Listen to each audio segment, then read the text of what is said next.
बिस्मिल्लाहिर्रहमानिर्रहीम। अस्सलाम वालेकुम डियर स्टूडेंट्स। मैं उम्मीद करती हूँ कि आप सब फज़ल ताला खैरियत से होंगे। Welcome back to another lecture of C language. आज जो हमने टॉपिक पढ़ना है चैप्टर नंबर 8 हम लोग का स्टार्ट है, चल रहा है। चैप्टर नंबर 8 से आज हमने टॉपिक देखना है डेवलपिंग अ सी प्रोग्राम। तो इस टॉपिक को देखने से पहले थोड़ा सा हमें टर्बो के बारे में पता होना चाहिए, टर्बो के इंटरफेस के बारे में पता होना चाहिए, क्योंकि इसमें हमने प्रोग्राम को डेवलप करने के स्टेप्स को देखना है कि स्टेप्स हमने कैसे राइट करने हैं। तो वो स्टेप्स जो है टर्बो में राइट किए जाते हैं, टर्बो के सॉफ्टवेयर में राइट किए जाते हैं। तो उसके लिए हमें पहले थोड़ा सा उसके इंटरफेस का पता होना चाहिए। तो चलिए हम अपना लेक्चर स्टार्ट करते हैं। Turbo C plus plus, turbo C plus plus basically ये हमारे पास ट्रांसलेटर होता है। टर्बो सी प्लस प्लस एक ये जो ट्रांसलेटर है हमारे पास बहुत सारी जो वेंडर्स होते हैं, वेंडर्स का मीनिंग होता है बेचने वाला, लेकिन यहाँ पे वेंडर से मुराद कंपनीज हैं, ऑर्गेनाइजेशन है। मार्केट में बहुत सी जो वेंडर्स हैं, कंपनीज हैं, ऑर्गेनाइजेशंस हैं, उन्होंने अपने अपने ट्रांसलेटर्स जो हैं मार्केट में अवेलेबल किए हुए हैं लैंग्वेज के लिए। ये जो टर्बो सी प्लस प्लस का जो ट्रांसलेटर है हमारे पास, इसे बॉर्डलैंड इंटरनेशनल वालों ने बनाया था और इम्प्लीमेंट किया था इसको इंटरनेशनल लेवल पे, बैनुल अक़वामी सतह पे जो है इसको बनाया गया था। टर्बो सी प्लस प्लस के सेटअप को 1990 में ये बना था। बॉर्डलैंड एक कंपनी है, एक ऑर्गेनाइजेशन है, और इसने जो है इंटरनेशनल लेवल पे, इंटरनेशनल सतह पे जो है इंट्रोड्यूस करवाया था टर्बो सी प्लस प्लस को सी लैंग्वेज का प्रोग्राम लिखने के लिए, कि इसके अंदर हम सी लैंग्वेज के प्रोग्राम्स जो हैं वो लिख सकते हैं, राइट कर सकते हैं। अब अगर ट्रांसलेटर की जो बात हो रही है तो देखें, अब ये ट्रांसलेटर तो है, टर्बो सी प्लस प्लस एक ट्रांसलेटर तो है, लेकिन मैंने आपको बताया था कि ट्रांसलेटर हमारे पास दो तरह के होते हैं, इंटरप्रीटर और कंपाइलर। तो ये जो टर्बो सी प्लस प्लस है ये बेसिकली कंपाइलर है, इंटरप्रीटर नहीं है। सेकेंड ईयर के कोर्स में हमने टर्बो सी प्लस प्लस को पढ़ना है और ये एक कंपाइलर है। कंपाइलर ने भी एग्जीक्यूट करना होता है machine low level high level language से जो है मशीन लैंग्वेज में प्रोग्राम को, और इंटरप्रेटर ने भी यही काम करना होता है कि हाई लेवल लैंग्वेज से लो लेवल लैंग्वेज में जो है ट्रांसलेट करना होता है हमारे प्रोग्राम को। अब कंपाइलर क्या करता है, compiler as a whole program को कंपाइल करता है, जबकि इंटरप्रेटर जो है लाइन बाय लाइन एक एक स्टेटमेंट को जो है ट्रांसलेट करता है। तो ये इनमें थोड़ा सा डिफरेंस है। तो टर्बो सी प्लस प्लस में ये एक वर्ड यूज़ होता है IDE। हमारे पास बेसिकली ये टर्बो सी प्लस प्लस ही हमें प्रोवाइड करता है। IDE stand for integrated development environment. के टर्बो सी प्लस प्लस हमें एक कंप्लीट जो है डेवलपमेंट इन्वायरमेंट प्रोवाइड करता है प्रोग्राम लिखने का, क्योंकि टर्बो सी प्लस प्लस एक ट्रांसलेटर है, एक एडिटर है, एक कंपाइलर है, जिसके अंदर हमने अपने प्रोग्राम्स के जो स्टेप्स हैं उनको लिखना होता है, प्रोग्राम को क्रिएट करना होता है, उसको पूरा राइट करना होता है। इसके अलावा turbo C plus plus is a compiler of C and C plus plus both. ये जो टर्बो सी प्लस प्लस है ना, ये हमारे पास सी लैंग्वेज का भी कंपाइलर है और सी प्लस प्लस का भी। इट मीन्स कि इस ट्रांसलेटर के अंदर, इस एडिटर के अंदर हम सी लैंग्वेज के प्रोग्राम को भी लिख सकते हैं और सी प्लस प्लस के प्रोग्राम को भी लिख सकते हैं। ये दोनों के लिए यूज़ होता है, ये दोनों का है। मैंने आपको बताया था सी प्लस प्लस को 1979 में डेवलप किया गया था और सी लैंग्वेज को इम्प्रूव करते हुए इसे जो है बनाया गया था। तो इसलिए ये प्रोग्राम जो है, इन दोनों के प्रोग्राम इसके अंदर लिखे जाते हैं, ये दोनों के लिए यूज़ होता है।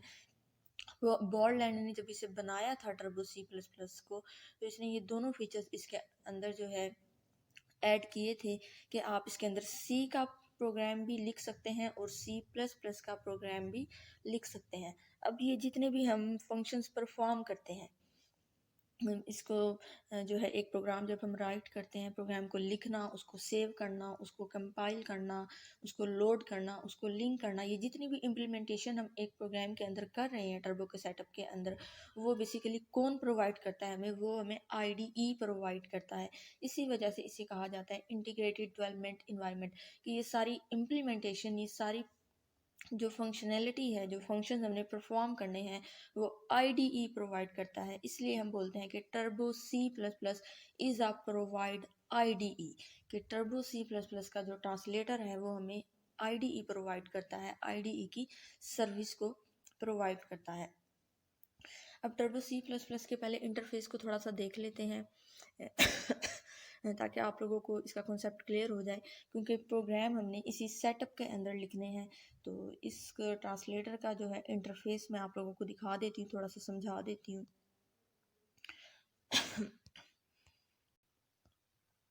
ये देखें, यहाँ पे आप लोगों को ये नज़र आ रहा है, ये जो ब्लू स्क्रीन आपको नज़र आ रही है, ये बेसिकली हमारे पास क्या है? टर्बो सी प्लस प्लस है। ये वो ट्रांसलेटर है, ये वो कंपाइलर है जिसके अंदर हमने अपने प्रोग्राम्स को लिखना है, अपने प्रोग्राम्स को राइट करना है।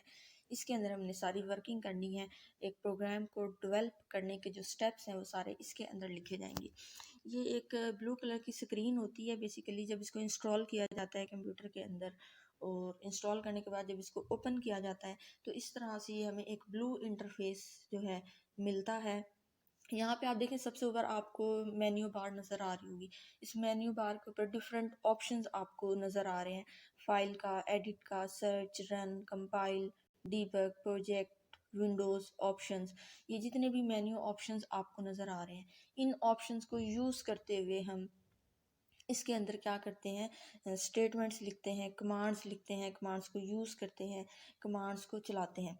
इनको हम माउस की मदद से भी ओपन कर सकते हैं। जैसे कि अगर मुझे फ़ाइल का मेन्यू ओपन करना है तो मैं अपने माउस के पॉइंटर को फ़ाइल के ऑप्शन पे ले जाकर क्लिक करूँगी तो मेरे पास फ़ाइल का मेन्यू ओपन हो जाएगा। इसके अलावा अगर आप लोग माउस को यूज़ नहीं करना चाहते तो हम कीबोर्ड से भी इनको यूज़ कर सकते हैं। हमारे पास कुछ शॉर्टकट कीज़ होती हैं जिनको यूज़ करते हुए हम इन मेन्यूज़ को ओपन कर सकते हैं। आल्ट के साथ हम यूज़ करते हैं उन कीज़ को। अब आल्ट यूज़ होता है कि अगर आपने इस मेन्यू का पहला जो लेटर है उसको अगर आप आल्ट के साथ प्रेस करेंगे तो वो मेन्यू ओपन हो जाएगा। जैसे कि अगर मैं करती हूँ आल्ट प्लस एफ, अगर मैं आल्ट प्लस एफ प्रेस करती हूँ तो मेरे पास क्या होगा? मेरे पास जो है ये फाइल वाला मेन्यू ओपन हो जाएगा। इसी तरह अगर मैं आल्ट प्लस सी करती हूँ तो मेरे पास कंपाइल का जो है ऑप्शन ओपन हो जाएगा। आल्ट प्लस डब्ल्यू करती हूँ तो विंडो का ऑप्शन जो है ओपन हो जाएगा। तो ये कीबोर्ड से हमारे पास कुछ शॉर्टकट कीज़ हैं कि मेन्यू का जो पहला लेटर होता है उसको जब हम आल्ट के साथ प्रेस करते हैं तो वही चीज़ हमारे पास ओपन हो जाती है जो माउस की मदद से भी ओपन होती है। तो ये आप लोगों की मर्ज़ी है कि आप इसको माउस से ओपन करें या इसको कीबोर्ड से ओपन करें। उसके बाद नेक्स्ट आप देखें, आपको यहाँ पे एक डबल बॉर्डर लाइन नज़र आ रही है, वाइट कलर की बॉर्डर लाइन नज़र आ रही है चारों तरफ ब्लू स्क्रीन के, जिसमें हम अपने प्रोग्राम को राइट करते हैं। इसके टॉप पे राइट कॉर्नर पे जूम का एक ऑप्शन है, जूम बॉक्स का एक ऑप्शन है। हम ये ऑप्शन भी यहाँ पे यूज़ कर सकते हैं। अगर आप इस ऑप्शन को यूज़ करेंगी, यहाँ पे क्लिक करेंगी तो क्या होगा? ये स्क्रीन जूम हो जाएगी, फुल हो जाएगी। अब इस वक्त आपको इस स्क्रीन के दो पार्ट नज़र आ रहे हैं, एक ब्लू स्क्रीन नज़र आ रही है और उसके साथ ही नीचे एक डॉटेड स्क्रीन नज़र आ रही है। अगर आप जूम स्क्रीन के ऊपर प्रेस करते हैं या टॉप राइट कॉर्नर पे जो है इस बटन पे क्लिक करते हैं तो ये स्क्रीन जो है बिल्कुल सेम एक स्क्रीन बन जाएगी, फुल स्क्रीन हमारे पास ब्लू हो जाएगी, जूम हो जाएगी।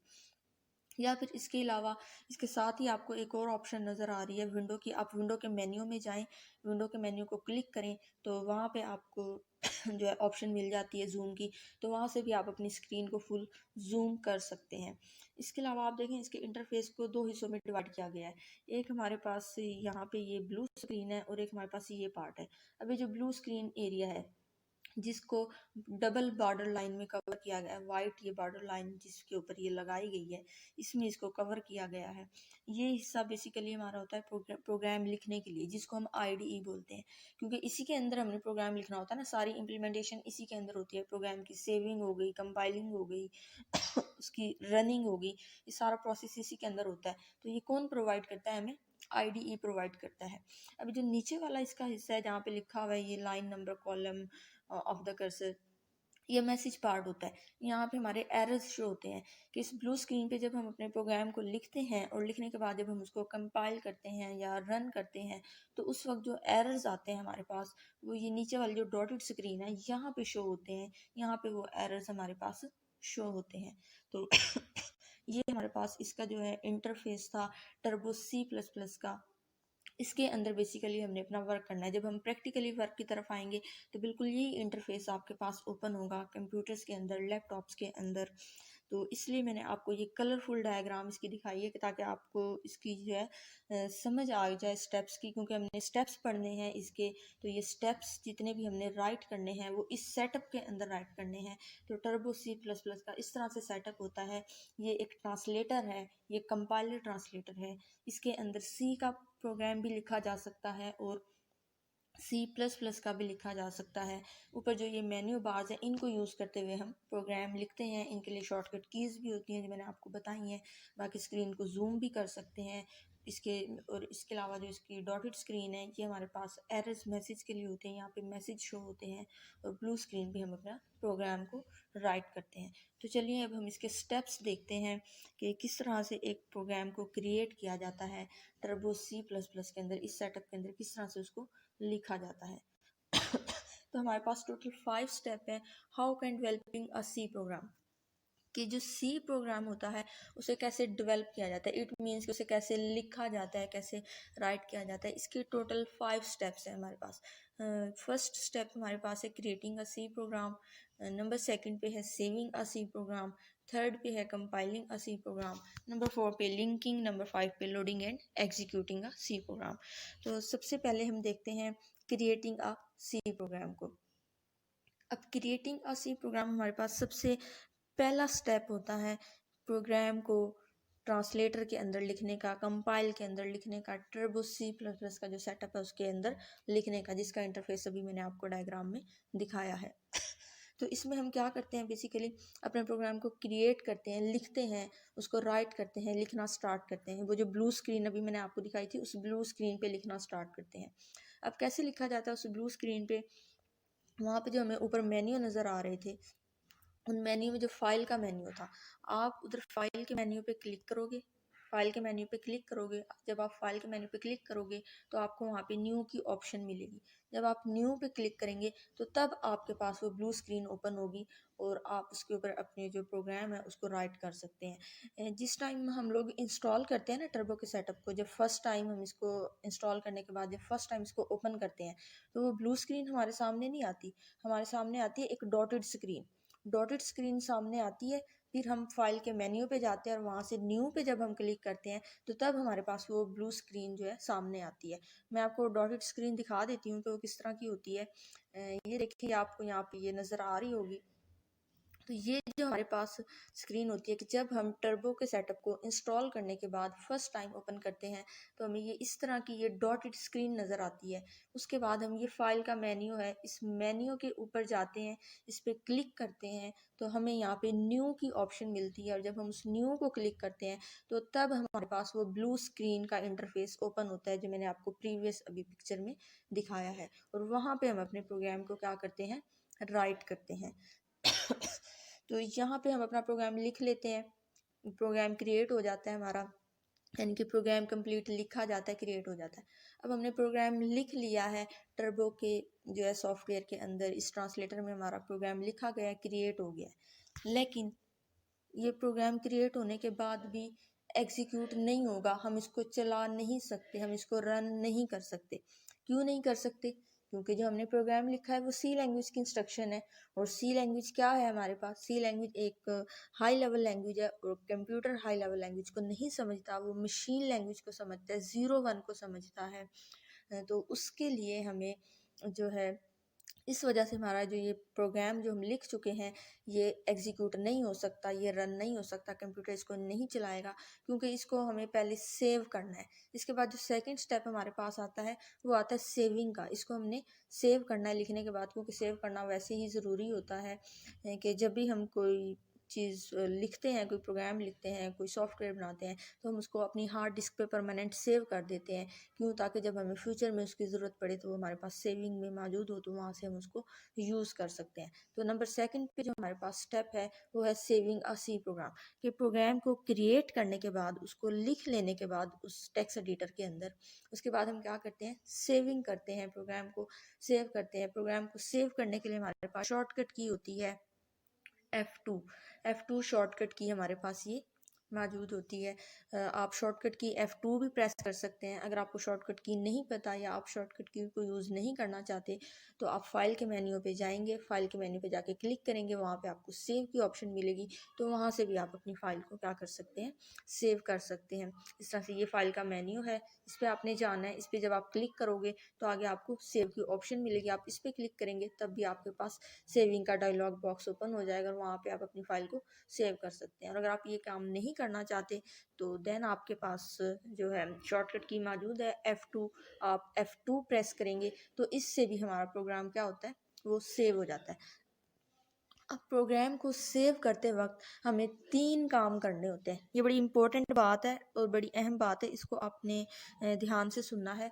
जिस टाइम हम अपने प्रोग्राम को हार्ड डिस्क पे परमानेंट स्टोर करवाते हैं, लिखने के बाद, प्रोग्राम को क्रिएट करने के बाद जब उसको सेव किया जाता है तो उसके लिए 3 काम किए जाते हैं।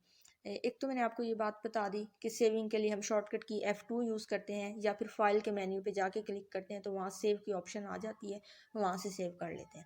अब सेव करते वक्त जो 3 काम करते हैं वो 3 काम हमारे पास ये हैं। नंबर 1 पे हमारे पास है लोकेशन,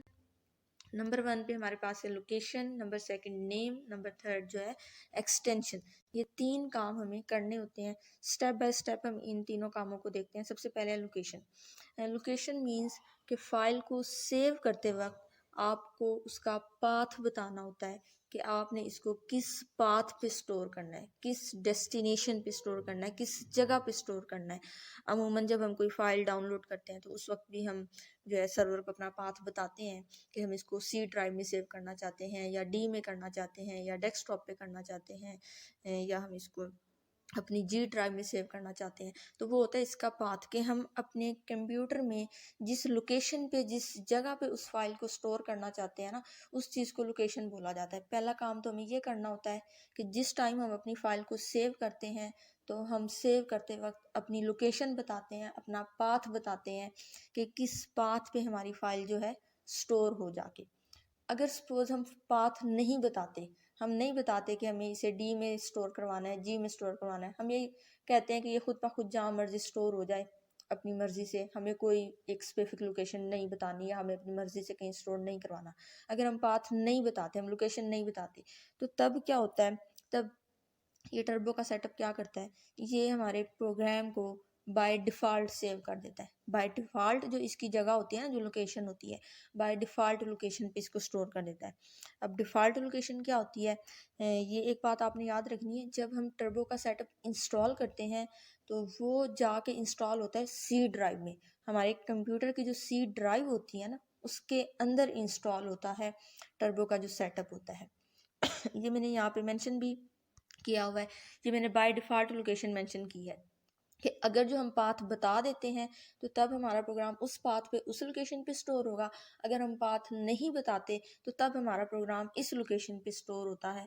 कि हम जब टर्बो का सेटअप इंस्टॉल करते हैं तो वो हमारे पास जो सी ड्राइव में इंस्टॉल होता है, और सी ड्राइव में इंस्टॉल होने के बाद वहाँ पे टीसी के नाम से एक फ़ोल्डर क्रिएट हो जाता है, और उस टीसी के अंदर एक बिन के नेम से फ़ोल्डर क्रिएट हो जाता है। तो ये बाय डिफ़ॉल्ट लोकेशन होती है। जब हम पाथ नहीं बताते तो हमारा प्रोग्राम टीसी ड्राइव में, ये सी ड्राइव में टीसी के फ़ोल्डर में के अंदर एक और फ़ोल्डर होता है बिन फ़ोल्डर, इसके अंदर जाके वो प्रोग्राम क्या हो जाता है, स्टोर हो जाता है। कब? जब हम खुद से कोई पाथ, कोई लोकेशन नहीं बताते, उस वक्त ये यहाँ पे जाकर क्या होता है, स्टोर होता है।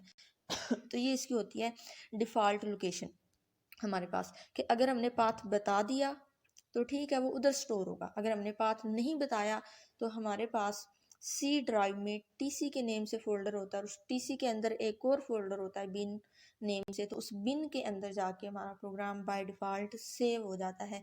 ये डिफ़ॉल्ट लोकेशन है जो मैंने यहाँ पे ये मेंशन की है। उसके बाद नंबर सेकंड हमारे पास है नेम। अब जिस टाइम हम अपने प्रोग्राम को सेव करते हैं तो हम उसको कोई ना कोई नेम भी देते हैं। जैसे सपोज मैंने एक प्रोग्राम लिखा है और मैं उसको नेम दे देती हूँ कि माय फर्स्ट प्रोग्राम या माय प्रोग्राम, कि वो मेरा पहला प्रोग्राम है।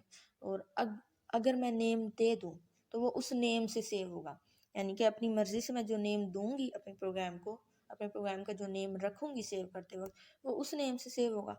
लेकिन अगर मैं नेम नहीं देती तो वो बाय डिफ़ॉल्ट नेम से शो से जो है वो सेव हो जाता है।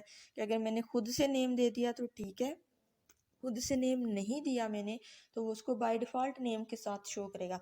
बाय डिफ़ॉल्ट नेम क्या होता है? बाय डिफ़ॉल्ट नेम होता है नो नेम 00।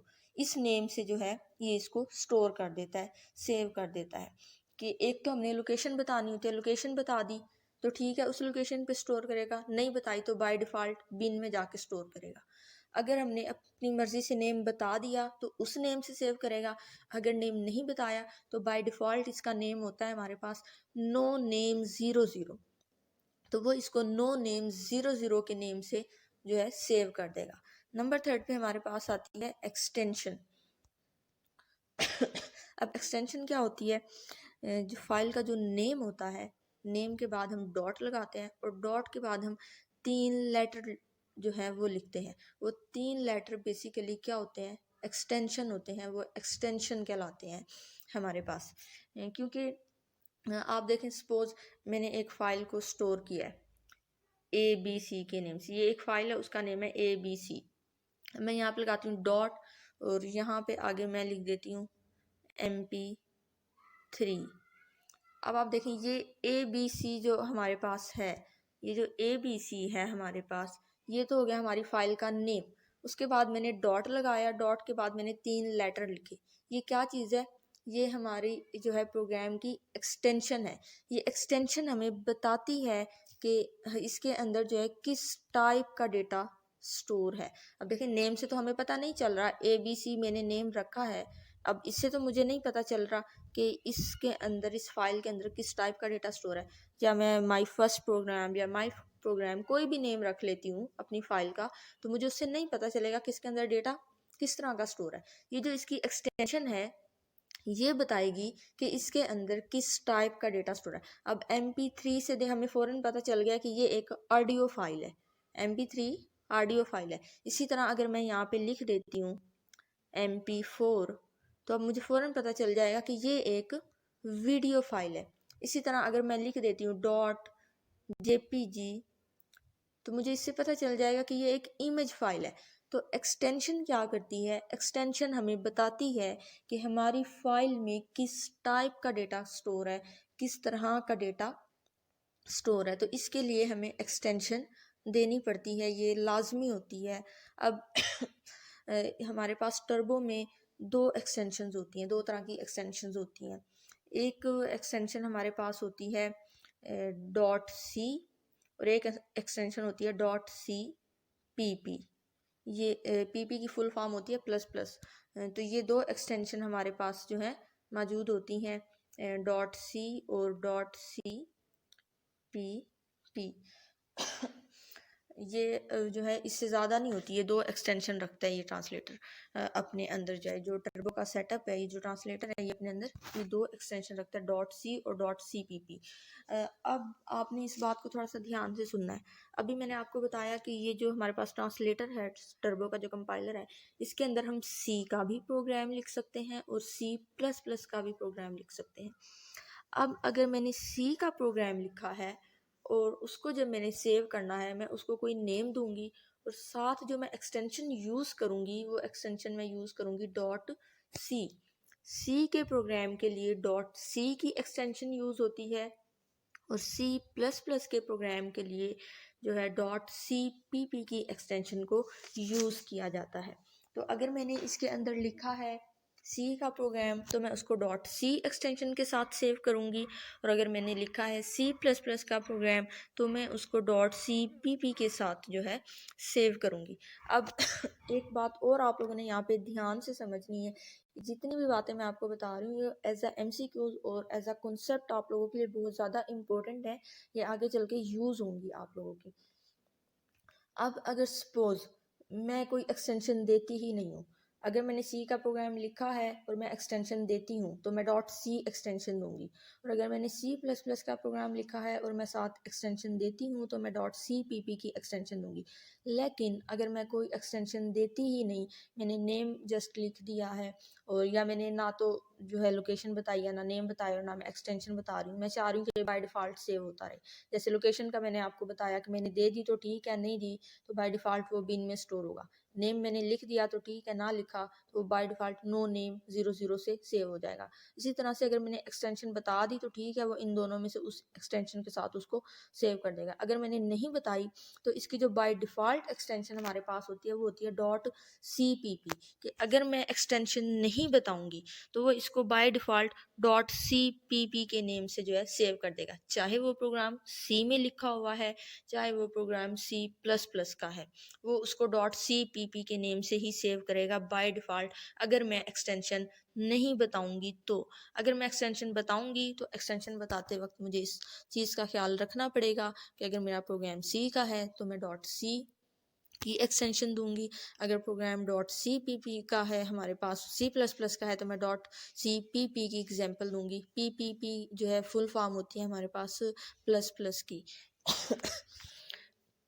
अब एक बात और कि अगर अब बाय डिफ़ॉल्ट एक्सटेंशन जो स्टोर हुई है डॉट सी पी पी के नेम से, अब अगर मैंने एक्सटेंशन दी है डॉट सी की तो उसमें डॉट सी के ही फंक्शन परफॉर्म करेंगे, डॉट सी का ही प्रोग्राम सेव होगा, डॉट सी के ही फंक्शंस, डॉट सी की ही स्टेटमेंट क्या होंगी, यूज़ होंगी। उसमें मैं डॉट सी पी पी की स्टेटमेंट को यूज़ नहीं कर सकती। सी प्लस प्लस के जो स्टैंडर्ड है मेरे पास, जो वर्जन है, उनकी जो स्टेटमेंट है वो मैं नहीं लिख सकती। क्यों? क्योंकि जो डॉट सी है वो अपने अंदर सिर्फ डॉट सी के ही फीचर रखते हैं।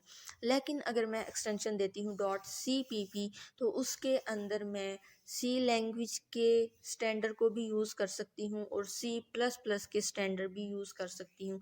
यही वजह है कि by default extension dot C P P रखी जाती है, क्योंकि अगर यूज़र ने प्रोग्राम सी में लिखा हुआ हो, यूज़र ने प्रोग्राम सी प्लस प्लस में लिखा हुआ हो और बाय डिफ़ॉल्ट एक्सटेंशन अगर उसकी सी होती तो डॉट सी तो सिर्फ सी लैंग्वेज के ही स्टैंडर्ड को एक्सेप्ट करती है, सी प्लस प्लस को नहीं करती, तो तब प्रॉब्लम होती। तो इसलिए ऐसी एक्सटेंशन को बाय डिफ़ॉल्ट रखा गया है, क्योंकि डॉट सी पी पी अपने अंदर दोनों तरह के स्टैंडर्ड रखती है, सी के भी और सी प्लस प्लस के भी रखती है। अपनी मर्ज़ी से सेव करना है तो हम अपने प्रोग्राम के अकॉर्डिंग एक्सटेंशन देंगे, अगर बाय डिफ़ॉल्ट सेव करना है तो तब हमारे पास जो डॉट सी पी पी की एक्सटेंशन आएगी, क्योंकि प्रोग्राम अगर हमारे पास सी में लिखा होगा तो डॉट सी पी पी इसको भी एक्सेप्ट करेगी, इसके स्टैंडर्ड को फीचर्स को भी वो यूज़ करती है, और अगर प्रोग्राम सी प्लस प्लस के अंदर है तो इसके फीचर्स को भी वो यूज़ करती है। तो ये तीन काम हमें करने पड़ते हैं प्रोग्राम सेव करते वक्त। अब यहाँ तक हमारा प्रोग्राम सेव हो गया, स्टेप नंबर 1 में प्रोग्राम क्रिएट हो गया, स्टेप नंबर 2 में प्रोग्राम क्या हो गया, सेव हो गया। अब सेव होने के बाद भी हमारा प्रोग्राम रन नहीं होगा, नहीं चलेगा, एग्जीक्यूट नहीं होगा। क्यों? क्योंकि ये अभी एक सोर्स फाइल है, सी लैंग्वेज में लिखा गया है ना प्रोग्राम, सोर्स फाइल है, हाई लेवल लैंग्वेज में लिखा गया है। अभी इसको हमें ऑब्जेक्ट फाइल बनाना है, मशीन लैंग्वेज में कन्वर्ट करना है, उसके बाद ये रन होगा, एग्जीक्यूट होगा। तो नंबर 3 पे जो हमारे पास स्टेप आता है वो है कंपाइलिंग का सी प्रोग्राम। अब नंबर 3 पे प्रोग्राम को हार्ड डिस्क पे परमानेंट सेव करने के बाद हम क्या करते हैं, अपने प्रोग्राम को कंपाइल करते हैं। प्रोग्राम को कंपाइल करने की शॉर्टकट की हमारे पास है Alt F9, और अगर शॉर्टकट की को आप यूज़ नहीं करना चाहते तो इसके अलावा आप जो है कंपाइल के मेन्यू पे जाएं, जो टर्बो का इंटरफेस मैंने आपको बताया उस पर जो ऊपर मेन्यू है वहाँ पे कंपाइल के मेन्यू पे आप जाएंगे, उस पर क्लिक करेंगे तो आगे आपको कंपाइल की ही ऑप्शन मिलेगी, उस पर आप क्लिक कर देंगे तो आपका प्रोग्राम क्या होगा, कंपाइल हो जाएगा, यानी कि आपका प्रोग्राम जो है सोर्स कोड से ऑब्जेक्ट कोड बन जाएगा, यानी कि ये सी की फाइल है, हाई लेवल लैंग्वेज की फाइल है, इससे ये बन जाएगी 01 की फाइल बन जाएगी, यानी कि ये कंपाइल हो जाएगा, इसको ट्रांसलेट कर देगा हमारा कंप्यूटर हाई लेवल लैंग्वेज से लो लेवल लैंग्वेज में ये कन्वर्ट हो जाएगा, यानी कि सोर्स से ऑब्जेक्ट फाइल बनानी है। सोर्स और ऑब्जेक्ट कोड की डेफिनेशंस मैं आप लोगों को पढ़ा चुकी हूँ, आपको पता है कि सोर्स कोड क्या होता है और ऑब्जेक्ट कोड क्या होता है। तो जो हम प्रोग्राम लिखते हैं वो हमारे पास सोर्स कोड में होता है, हाई लेवल लैंग्वेज में होता है, तो उसे हमें कन्वर्ट करना होता है ऑब्जेक्ट कोड में। उसके लिए हम कंपाइलिंग करते हैं, कंपाइलिंग के लिए शॉर्टकट की हम Alt F9 यूज़ करते हैं। अगर की यूज़ ना करनी हो तो सेकेंड मेथड हमारे पास है, कंपाइल के मेन्यू पे जाएँ, उस पर क्लिक करें तो वहाँ पे कंपाइल की ही ऑप्शन मिलेगी आपको, उस पर आप क्लिक करेंगे तो आपका प्रोग्राम क्या होगा, सोर्स से ऑब्जेक्ट में कन्वर्ट हो जाएगा। लेकिन एक बात आपने याद रखनी है कि अगर प्रोग्राम कंपाइल करते वक्त कोई एरर आ जाता है तो वो आपके प्रोग्राम को क्या करेगा, कंपाइल नहीं करेगा, यानी कि उसे सोर्स कोड से ऑब्जेक्ट कोड में कन्वर्ट नहीं करेगा, वो आपको एरर देगा। वो कहेगा कि पहले इस एरर को रिमूव करो, उसके बाद जो है सोर्स से ऑब्जेक्ट फाइल बना के दूंगा तुम्हें। तो फिर हम क्या करेंगे, पहले एरर को रिमूव करेंगे, उसके बाद उसको अगेन कंपाइल करेंगे, तो तब वो हमें बना के देगा। एक बात आपने याद रखनी है कि जब हमारा प्रोग्राम कंपाइल हो जाता है, यानी कि सोर्स कोड से हमारी जो फाइल है वो ऑब्जेक्ट कोड में कन्वर्ट हो जाती है, हाई लेवल लैंग्वेज से मशीन लैंग्वेज में कन्वर्ट हो जाती है, तो उसके बाद एक न्यू फाइल प्रोड्यूस होती है, एक न्यू फाइल बनती है हमारे पास, जिसका नेम तो वही होता है जो हमने नेम रखा होता है ना ऊपर, पहले बाय डिफ़ॉल्ट सेट होता है, या हम अपनी मर्ज़ी से जो नेम सेट करते हैं नेम वही होता है, लेकिन जो उसके आगे एक्सटेंशन होती है ना, जो एक्सटेंशन होती है वो चेंज हो जाती है।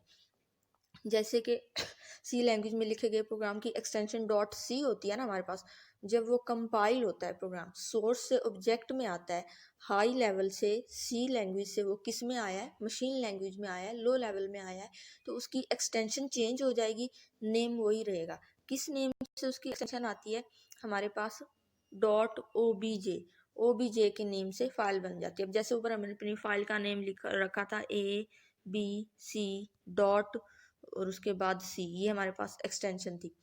अब जब कंपाइल हुआ प्रोग्राम, सोर्स कोड से ऑब्जेक्ट फाइल बनी, तो क्या हुआ, इसकी जो ये हमारे पास ये एक्सटेंशन है, इसकी हमारे पास ये वाली जो ये चेंज हो जाएगी, नेम वही रहेगा, एक्सटेंशन चेंज हो जाएगी। क्या हो जाएगा हमारे पास यहाँ पे ABC और डॉट OBJ, ये एक्सटेंशन इसकी हमारे पास बन जाएगी, यानी कि एक न्यू फाइल क्रिएट हो जाएगी हमारे पास, एक न्यू फाइल जो है वो क्रिएट हो जाती है। कंपाइलिंग के बाद क्या होता है, हमारे पास एक न्यू फाइल प्रोड्यूस होती है, एक न्यू फाइल क्रिएट होती है जिसकी एक्सटेंशन हमारे पास होती है डॉट OBG की फुल फॉर्म है ऑब्जेक्ट, यानी कि वो ऑब्जेक्ट मशीन लैंग्वेज की फाइल बन जाती है। अब इस स्टेप में क्या हुआ कि हमारा प्रोग्राम हाई लेवल लैंग्वेज से कन्वर्ट हो गया है लो लेवल लैंग्वेज में, सोर्स कोड से ऑब्जेक्ट कोड में कन्वर्ट हो चुका है, यानी कि अब कंप्यूटर क्या कर सकता है, वो समझ सकता है हमारे प्रोग्राम को, क्योंकि हमारा प्रोग्राम 01 में कन्वर्ट हो चुका है, कंपाइलिंग हो चुकी है, उसकी कंपाइलिंग के बाद वो 01 में कन्वर्ट हो चुका है। एक बात याद रखनी है, अगर इसमें एरर आएगा तो वो इसको कभी भी कंपाइल नहीं करेगा, वो आपको एरर रिमूव करने को कहेगा। जब आप एरर रिमूव कर दोगे तो उसके बाद ये कंपाइल होगा और तब आपके पास ये न्यू फाइल क्रिएट होगी। तो अब हमारे पास जो ये फाइल है, हमारा जो प्रोग्राम है वो कन्वर्ट हो चुका है लो लेवल लैंग्वेज में, 01 की लैंग्वेज में आ चुका है, जिससे कंप्यूटर अंडरस्टैंड करता है। लेकिन इसके बाद भी हम अपने इस प्रोग्राम को एग्जीक्यूट नहीं कर सकते, ये प्रोग्राम एग्जीक्यूट नहीं होगा। क्यों एग्जीक्यूट नहीं होगा अभी ये, वो मैं आपको अगले स्टेप में चलकर बताती हूँ। लिंकिंग अ सी प्रोग्राम, अब हमारा प्रोग्राम कंपाइल हो गया, मशीन लैंग्वेज में आ गया, 01 की फॉर्म में वो आ चुका है, बन चुका है, लेकिन उसके बावजूद भी वो जो है रन नहीं होगा, एग्जीक्यूट नहीं होगा। क्यों?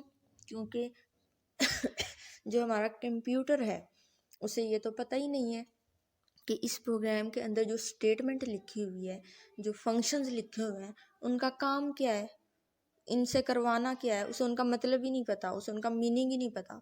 प्रोग्राम को तो उसने समझ लिया है, 01 की फॉर्म में आ गया है, प्रोग्राम को उसने समझ लिया है, अंडरस्टैंड कर लिया है, लेकिन उस प्रोग्राम के अंदर जो फंक्शंस यूज़ किए गए हैं, जो स्टेटमेंट लिखी गई हैं उस प्रोग्राम के अंदर, उसको नहीं पता, कंप्यूटर को नहीं पता कि इसका क्या मीनिंग है, इसने कैसे जो है मैंने इनका क्या फंक्शन परफॉर्म करना है, मैंने इनको क्या करना है, इनसे मैंने क्या काम करवाना है, वो उसको नहीं पता।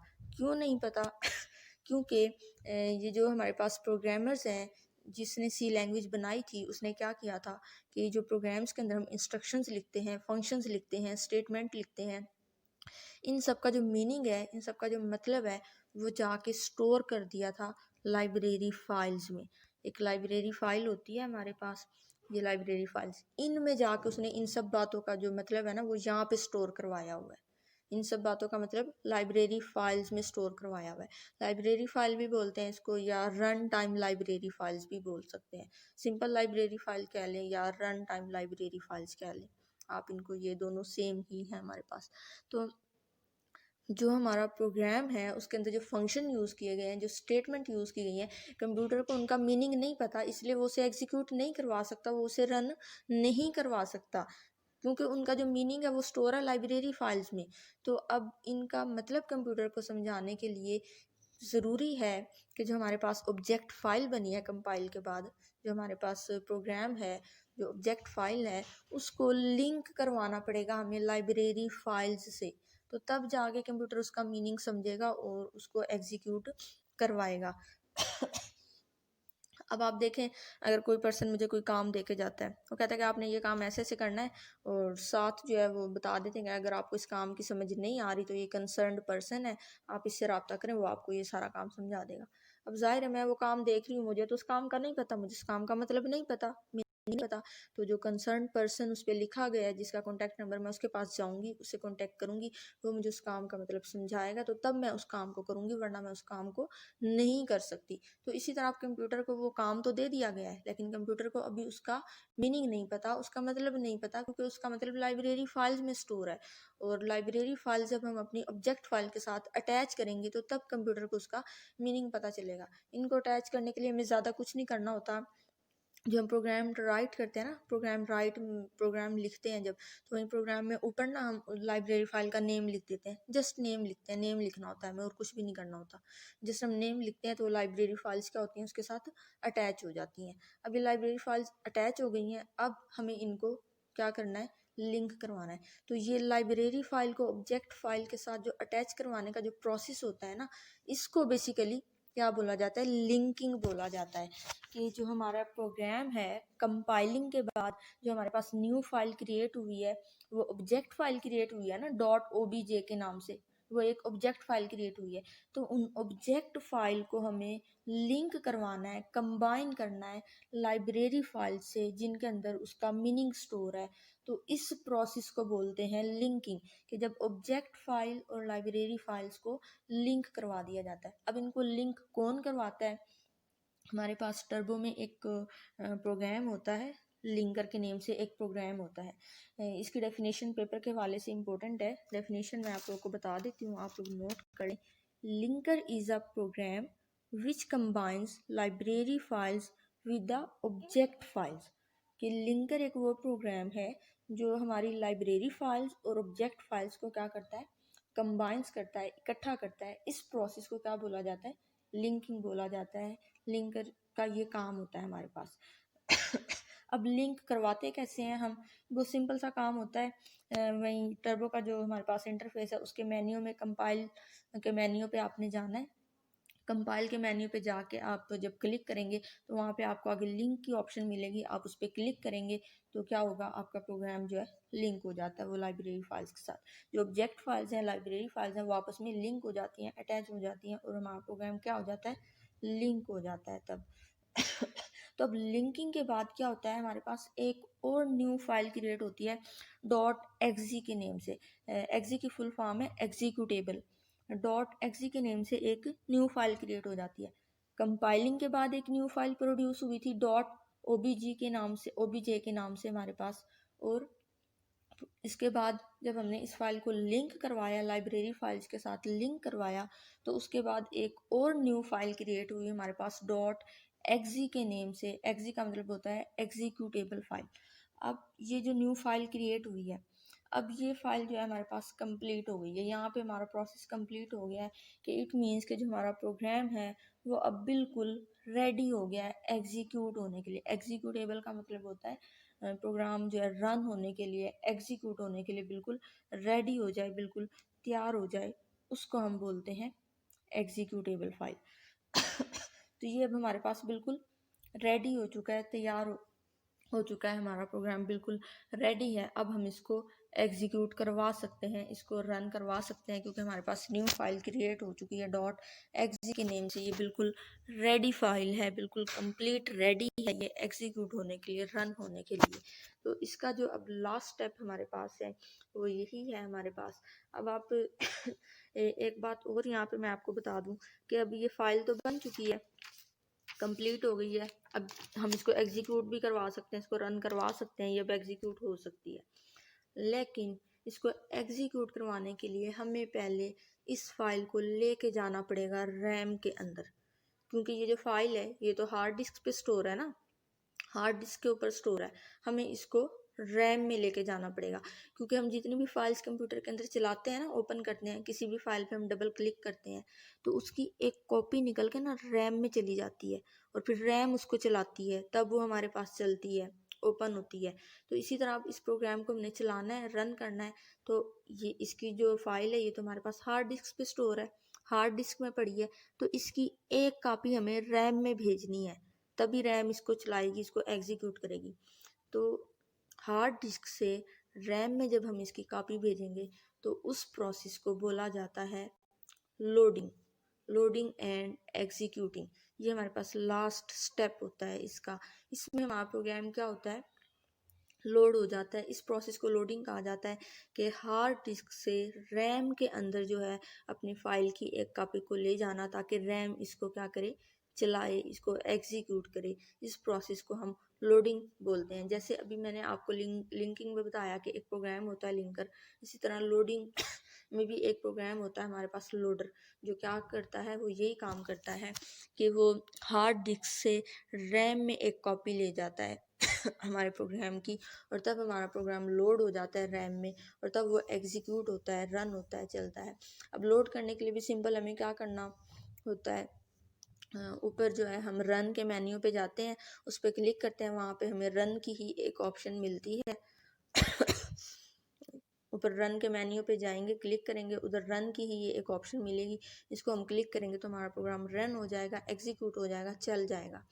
इसके अलावा हमारे पास शॉर्टकट की भी होती है इसकी, कंट्रोल प्लस F9। अगर आप कंट्रोल प्लस F9 को प्रेस करेंगे तो इससे भी आपका प्रोग्राम रन हो जाएगा, चल जाएगा। एक बात आपने याद रखनी है, रन होना, एग्जीक्यूट होना, लोड होना, प्रोसेस होना, ये सेम वर्ड हैं, सेम चीज़ें हैं, इन सब का मीनिंग सेम है। इन सब का मतलब है प्रोग्राम को चलाना, प्रोग्राम को जो है एग्जीक्यूट कर देना, उसकी आउटपुट देखना। तो ये हमारे पास इसके टोटल जो है 5 स्टेप्स थे जिनको हम टर्बो में यूज़ करते हैं। इससे हम अपने प्रोग्राम को चलाते हैं। एक प्रोग्राम हमारा कंप्लीट हो जाता है कि उसको क्रिएट किया जाता है, सेव किया जाता है, फिर उसको कंपाइल किया जाता है, फिर लिंक किया जाता है, और फिर उसको लास्ट में क्या कर दिया जाता है, लोड कर दिया जाता है, एग्जीक्यूट कर दिया जाता है, चला दिया जाता है। एक बात और यहाँ पे मैं आपको बता दूँ कि जब हम अपने प्रोग्राम को एग्जीक्यूट करते हैं, रन करते हैं, इसको चलाते हैं, तो उसके बाद हमें आउटपुट नज़र आती है। आउटपुट के लिए हमारे पास ना एक ब्लैक स्क्रीन जो है, एक ब्लैक स्क्रीन हमारे सामने आ जाती है। टर्बो का जो सेटअप है मैंने आपको बताया, ब्लू स्क्रीन होती है उसकी, जिस पे हम प्रोग्राम लिखते हैं। अब हमने प्रोग्राम लिख लिया, अब जब हमने उसे लोड किया है, एग्जीक्यूट किया है, तो हमें उसकी आउटपुट नज़र आएगी। आउटपुट हमें ब्लैक स्क्रीन पर नज़र आती है, हमारे सामने एक ब्लैक स्क्रीन ओपन हो जाती है। जैसे ही प्रोग्राम को एग्जीक्यूट करते हैं एक ब्लैक स्क्रीन ओपन होती है, और उसके ऊपर हमें आउटपुट नज़र आती है। तो वो जो ब्लैक स्क्रीन है ना, वो जैसे ही हमारे सामने ओपन होती है ना, तो वो ना ब्लैक स्क्रीन ना ऐसे फ्लिक कर जाती है। फ्लिक का मतलब होता है कि आकर वो एकदम फ़ौरन चली जाती है, एक झलक दिखा के चली जाती है, वो ठहरती नहीं है, रुकती नहीं है हमारे पास। कि जैसे ही हमने प्रोग्राम को एग्जीक्यूट किया, एक ब्लैक स्क्रीन आई, वो फ्लिक हुई, और जो है वो गायब हो जाती है। फ्लिक का मतलब होता है जो रुकना ना, ठहरना ना, बल्कि जो है आकर और एक साथ ही एकदम से वापस उसका जो है चले जाना। अब इस तरह से जो वो चली जाती है, हमें तो आउटपुट नज़र ही नहीं आएगी, क्योंकि वो ठहरती नहीं है, रुकती नहीं है। जस्ट एक फ्लिक करती है, एक झलक दिखाती है और गायब हो जाती है। तो इसको रोकने के लिए, इसको स्टॉप करने के लिए हम क्या करते हैं, वहीं टर्बो के मेन्यू में हमारे पास विंडो का ऑप्शन होता है। विंडो के ऑप्शन पे आप जाएं, उस पर क्लिक करें तो वहाँ पे आपको एक ऑप्शन मिलती है स्क्रीन यूज़र की। तो आप उसको स्क्रीन यूज़र पे क्लिक करेंगे तो वो स्क्रीन क्या होगी, वो जो है वहाँ पे रुक जाएगी, स्टॉप हो जाएगी, और फिर आप उसकी आउटपुट को जो है देख सकते हैं। और वो स्क्रीन उस वक्त तक वहाँ पे रुकी रहेगी जब तक आप अपनी मर्ज़ी से कोई भी बटन प्रेस नहीं करेंगे। जैसे ही आप अपनी मर्ज़ी से कोई बटन प्रेस करेंगे तो देन वो स्क्रीन वहाँ से चली जाएगी। इसके अलावा शॉर्टकट की भी होती है, इसके लिए हमारे पास Alt प्लस F5। अगर आप Alt प्लस F5 कर दें तब भी वो स्क्रीन स्टॉप हो जाती है, या फिर विंडो के ऑप्शन पे जाके वहाँ से यूज़र स्क्रीन के ऑप्शन पे क्लिक करें तो भी स्क्रीन रुक जाती है। तो ये हमारे पास पूरा जो है एक अप्रोच था एक प्रोग्राम को राइट करने का, टर्बो के अंदर सी लैंग्वेज के अंदर प्रोग्राम को लिखने का, सी कंपाइलर में जो है किस तरह से एक प्रोग्राम को लिखा जाता है, क्रिएट किया जाता है, किस तरह से उसे चलाया जाता है, ये पूरी उसकी एक अप्रोच थी। अब इन्हीं स्टेप्स को हम डायग्रामेटिकली भी रिप्रेजेंट कर सकते हैं। आपकी बुक में डायग्राम भी मेंशन है, यहाँ पे मैं आपको थोड़ा सा बता देती हूँ डायग्राम से, क्योंकि मैं इनको आपको बहुत ज़्यादा इन डिटेल एक्सप्लेन कर चुकी हूँ इन सारे स्टेप्स को। तो इन स्टेप को हम जो है डायग्राम से भी शो कर सकते हैं। डायग्राम में भी यही चीज़ है कि यहाँ पे हमने इनको स्टेप बाय स्टेप स्टेप्स लिखे हैं, यहाँ पे राइट किए हैं। डायग्राम में आप इसकी डायग्राम बना दें। तो चलिए हम डायग्राम भी देख लेते हैं इसकी। अब डायग्राम में देखें, सबसे पहला स्टेप क्या होता है हमारे पास, क्रिएटिंग का। सबसे पहला स्टेप क्रिएटिंग का होता है हमारे पास। ये हमने अपने प्रोग्राम को क्रिएट किया, सेव किया। उसके बाद हमारे पास क्या होता है, एक सोर्स फाइल बनती है। यानी कि सी लैंग्वेज के अंदर लिखा जाता है प्रोग्राम, तो वो सोर्स फाइल होती है, हाई लेवल लैंग्वेज की फाइल होती है। तो उसको हम क्या करते हैं, फिर देन हम उसको कंपाइल करते हैं। कंपाइल करने के बाद हमारे पास क्या बनती है, एक ऑब्जेक्ट फाइल बनती है। अब मैंने आपको एक बात बताई थी कि जिस टाइम हम कंपाइल करते हैं, अगर उसमें एरर ना हो तो वो डायरेक्ट ऑब्जेक्ट फाइल बनाएगा। लेकिन अगर उसमें एरर है तो वो क्या करेगा, यहाँ पे जो है फाइल आ जाएगी वापस, उस फाइल से एरर को रिमूव किया जाएगा। रिमूव करने के बाद जो है वो फाइल जो है रिवाइज्ड होगी। रिवाइज मतलब वो न्यू फाइल बनेगी, क्योंकि पहले उसमें मिस्टेक थी। हम एरर को रिमूव करेंगे, एरर को रिमूव करने के बाद वो रिवाइज्ड हो जाएगी, एक और न्यू फाइल बनेगी, और उसके बाद वो दोबारा क्या होगी, फिर दोबारा कंपाइल होगी। और अगर फिर उसमें अगर कोई एरर है तो फिर दोबारा वो इसी तरह से उसको ऑब्जेक्ट फाइल नहीं बनाएगा, वो उसको यहाँ पे भेज देगा। यहाँ पे उसमें से हम दोबारा एरर को रिमूव करेंगे, फिर रिवाइज होगी, न्यू फाइल बनेगी, फिर कंपाइल होगी। इट मीन्स कि जब तक हमारे पास एरर रिमूव नहीं होगा तब तक ये वाला प्रोसेस जो है हमारे पास क्या होगा, चलता रहेगा ये प्रोसेस। और अगर उसमें कोई एरर नहीं है तो कंपाइलिंग के बाद क्या होगा, हमारे पास ये ऑब्जेक्ट फाइल बनेगी। ऑब्जेक्ट फाइल बनने के बाद हमने क्या कहा था कि हमें उसको लिंक करवाना होता है लाइब्रेरी फाइल से। तो हम यहाँ पे जो है अपनी उस ऑब्जेक्ट फाइल को और लाइब्रेरी फाइल्स को क्या करवा देंगे, आपस में लिंक करवा देंगे। वो लिंक हो जाएंगी, और लिंक होने के बाद जो है हमारे पास एक और न्यू फाइल क्रिएट होती है जिसे हम एग्जीक्यूटेबल फाइल कहते हैं। ये फाइल बिल्कुल रेडी हो जाती है हमारे पास एग्जीक्यूटिंग के लिए रन होने के बाद। उसके बाद हम क्या करते हैं, जो अपना प्रोग्राम है उसको लोड कर देते हैं मेमोरी में, रैम में उसको लोड कर देते हैं, और लोड करने के बाद फाइल क्या हो जाती है हमारे पास, एग्जीक्यूट हो जाती है। तो ये स्टेप इन्होंने डायग्रामेटिकली शो कर दिए हैं। आप इस तरह से ये बना सकते हैं डायग्राम भी, बुक में भी मेंशन है तो आप लोग बना दीजिएगा, क्वेश्चन अच्छा हो जाएगा। बाकी इन डिटेल में आप लोगों को एक्सप्लेन कर चुकी हूँ, जितना आपकी बुक में था बुक से ज़्यादा मैंने आप लोगों को जो है एक्सप्लेन कर दिया है। अगर आप लोग का कोई क्वेश्चन है तो वो जूम पे क्लास होती है, उसमें आप लोग मुझसे पूछ सकते हैं। लेक्चर हम लोग का काफ़ी लेंथी हो गया है, लेकिन मैं यही चाहती थी कि जो टॉपिक है हम लोगों का इसको हम एक ही लेक्चर में कवर करें, क्योंकि इसको जब डिवाइड किया जाता है ना बार बार पार्ट्स में, तो वो फिर माइंड हट जाता है कि मैं 2 पॉइंट आपको आज सेंड करती, नेक्स्ट 2 पॉइंट में आपको नेक्स्ट डे सेंड करती, तो तब तक आपको पहले 2 पॉइंट भूल चुके होते। एक सीक्वेंस, एक माइंड बना होता है ना, एक सीक्वेंस से स्टेप चलते आ रहे होते हैं, स्टूडेंट्स उनको समझते आ रहे होते हैं। हाँ, तो वो एक साथ ही समझ आते हैं। इसलिए मैंने ये इतनी लेंथी वीडियो आप लोगों की बनाई है, और मैं कोशिश करूँगी ये कम्प्लीटली आप लोगों को सेंड हो सके व्हाट्सएप पे। अगर ना हुई तो इसको जो है 2 पार्ट इसके बना के आप लोगों को सेंड कर दी जाएगी। नेक्स्ट लेक्चर तक के लिए अल्लाह हाफिज़। अगर कोई क्वेश्चन है आप लोग का तो आप जूम पे क्लास पे पूछ सकते हैं। आई होप कि आपको लेक्चर की समझ आ गई होगी। अपना बहुत सा ख्याल रखिएगा। अल्लाह हाफिज़।